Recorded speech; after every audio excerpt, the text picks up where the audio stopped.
की बेटी ने इतिहास रच दिया है। हंसा शर्मा ने भारतीय सेना की पहली महिला पायलट बनी है जिन्होंने रुद्र अटैक के हेलीकॉप्टर उड़ाया है।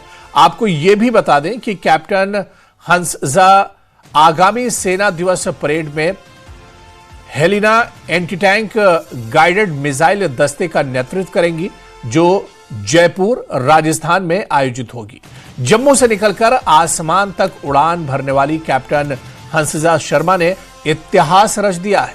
वो भारतीय सेना में रुद्र हेलीकॉप्टर की पहली महिला कैप्टन बनी है और उनकी उपलब्धि न केवल जम्मू कश्मीर बल्कि पूरे देश को गौरवान्वित करती है।